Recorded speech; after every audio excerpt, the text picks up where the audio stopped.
বেগুন তরকারি আমার খুবই পছন্দের একটা তরকারি। বেগুন যেভাবেই রান্না হোক, যে মাছ দিয়েই রান্না হোক, খেতে কিন্তু অসাধারণ স্বাদ লাগে। তো হ্যালো ভিউয়ার্স, আসসালামু আলাইকুম। আমি নীলা আপনাদের সবাইকে ওয়েলকাম করছি নতুন আরেকটা রান্নার ভিডিওতে। আর আজকে রান্না করব বেগুন দিয়ে তেলাপিয়া মাছের ঝোল।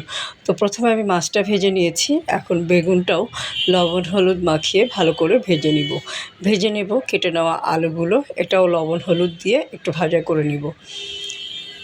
আলুটা ভাজা হয়ে গেলে কড়াইয়ে তেল দিয়ে পেঁয়াজ কুচি দিয়ে দিব। পেঁয়াজটা একটু বাদামি হয়ে গেলে সামান্য একটু পানি দিয়ে দিব লবণ, হলুদ, মরিচের গুঁড়া, জিরা গুঁড়া, ধনিয়া গুঁড়া দিয়ে মশলাটা একটু কষিয়ে নিব। মশলাটা কষানো হয়ে গেলে দিয়ে দিব একটু আদা রসুন বাটা, খুব সামান্য পরিমাণে আদা রসুন বাটা দিয়ে মশলাটাকে আরেকটু ভাজা করব। মশলাটা ভালো করে ভাজা হয়ে গেলে আধা কাপ মতো পানি দিয়ে দিব। পানিটা ফুটে উঠলে ভেজে নেওয়া আলুগুলো দিয়ে আলুটা ভালোভাবে কষিয়ে নিব।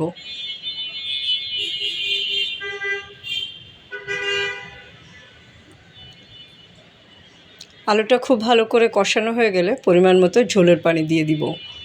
ঝোলটা যদি একটু পাতলা রাখতে চান সেভাবে পানি দিবেন।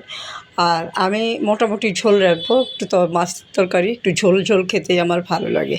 তো ঝোলটা ফুটে উঠলে ভেজে নেওয়া বেগুন এবং মাছটা দিয়ে আবারও একটু জাল করে ঝোলটা ঘন হয়ে আসলে নামানোর আগে কাঁচামরিচ দিয়ে নামিয়ে পরিবেশন করব। ব্যাস রেডি হয়ে গেল বেগুন দিয়ে মাছের ঝোল তরকারি। খুব টেস্টি একটা রেসিপি, খুব মজার একটা রেসিপি, আর খেতে কিন্তু ভালোই লাগে গরম গরম ভাতের সাথে লেবু দিয়ে। তো কেমন হলো আজকের রান্নাটা একটা কমেন্ট করে জানাবেন। রান্নার কালারটা কিন্তু খুব সুন্দর এসেছে, দেখতে যেরকম সুন্দর হয়েছিল খেতেও ঠিক ততটা মজা হবে।